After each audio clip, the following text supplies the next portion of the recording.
안녕하십니까. 직원 특혜 채용 의혹과 북한의 해킹 시도 은폐 등 선거관리위원회의 의심스러운 작태들에 대해 알아보겠습니다. 국민의힘 윤재옥 원내대표는 선거관리위원회는 헌법기관이라는 조직의 특수성을 특혜와 특권의 초롱성으로 삼아왔고 반성과 자정 능력을 상실한 상태로 판단된다. 우리 당은 국회 국정조사를 추진하기로 했고 민주당도 국민적 공분을 감안해서 국정조사에 적극 협조해 줄 것을 부탁드린다고 밝혔습니다.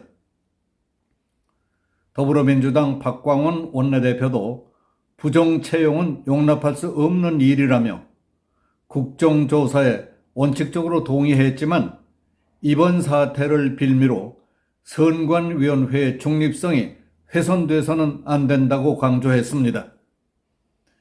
여야는 5일 선관위원회 국정조사에 대한 협의를 진행할 예정이지만은 북한의 선관위 해킹 시도에 대한 국정원의 보완 점검 요구를 선거관리위원회가 거부한 문제를 포함시킬지의 여부를 둘러싸고 갈등이 있을 것으로 보입니다.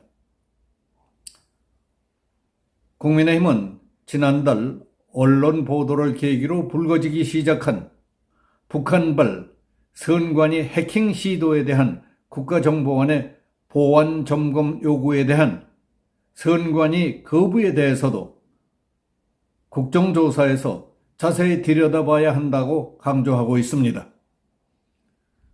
그러나 민주당은 이번 국정조사는 자녀 특혜 채용 의혹에 집중돼야 한다는 입장만을 고집하고 있는 것으로 알려지고 있습니다.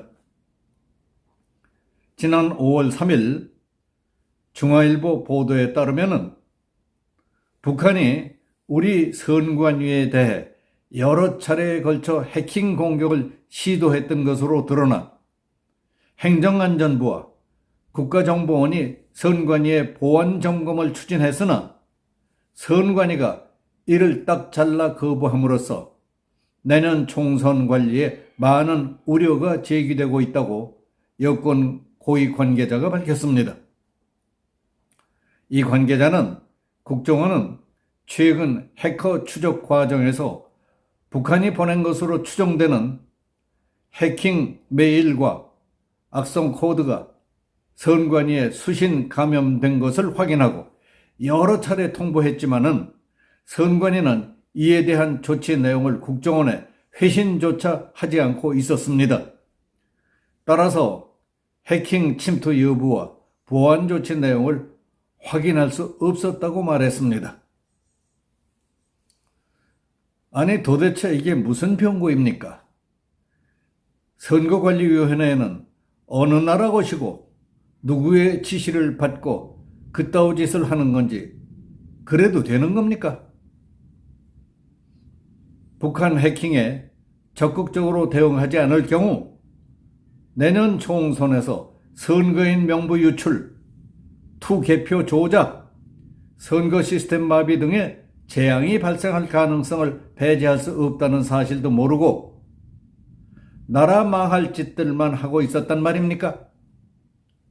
실제로 장동혁 의원실이 선관위로부터 받은 자료에 따르면 선관위에 대한 사이버 공격 시도는 2020년에 25,187건, 21년에 31,887건, 22년 작년에 39,896건으로 해마다 급증하고 있습니다. 이 가운데 상당수는 중국과 제3국을 경유한 북한의 해킹 시도인 것으로 분석됩니다. 국회 행정안전위원회 여당 간사인 이만희 국민의힘 의원은 선관위가 북한의 사이버 공격 시도 7건 중 6건은 알지도 못했다고 주장하더라고 말했습니다. 그럼에도 불구하고 선관위는 국정원의 보완 점검 권고에 대해서 통보받은 사실이 없다고 주장해왔다니 참 대단하신 분들입니다. 하지만 고위 간부 자녀들에 대한 특혜 채용으로 여론이 급격히 악화돼 가자 마지못해 국정원 보안 점검을 받아들이기로 했던 것입니다. 국정원은 한국인터넷진흥원 등과 합동으로 보안 컨설팅을 수행하겠다고 밝혔습니다. 선관위에 대한 해킹은 대선과 총선 등에 치명적인 타격을 줄 위험성을 안고 있는 것입니다. 선거인 명부 유출, 투개표 조작, 시스템 마비 등의 중대 사고로 연결될 가능성이 매우 높다는 것입니다. 그러나 선관위는 선거관리 시스템이 북한 해킹에 의해 뚫릴 가능성이 희박하다고 마음 편한 소리만 하고 있습니다. 그러다가 고위 간부 자녀들에 대한 특혜 채용으로 여론이 급격히 악화되자 마지못해서 국정원 보안 점검을 받아들이기로 했던 겁니다. 그러나 이와 같은 선거관리위원회의 태도에 대해 대부분의 전문가들은 의문을 제기하고 있습니다. 러시아가 지난 2016년 미국 대통령 선거에서 도널드 트럼프를 당선시키기 위해 해킹했다는 의혹이 사실로 드러날 정도로 해킹에 의한 선거 결과 조작 위험성은 아직도 남아 있습니다. 2017년 1월 11일 당시 도널드 트럼프 미국 대통령 당선인은 대선 승리 이후 첫 기자회견에서 러시아가 대선 해킹의 배후였다. 러시아가 미국을 해킹하지 말았어야 했다. 민주당 전국위원회는 해킹의 무방비 상태였다고 밝혔습니다. 마찬가지로 북한이 우리 선관위에 대한 사이버 공격뿐만이 아니라 해킹을 지속적으로 시도할 경우 대한민국의 선거관리 시스템이 치명상을 입을 가능성을 부인할 수 없을 겁니다.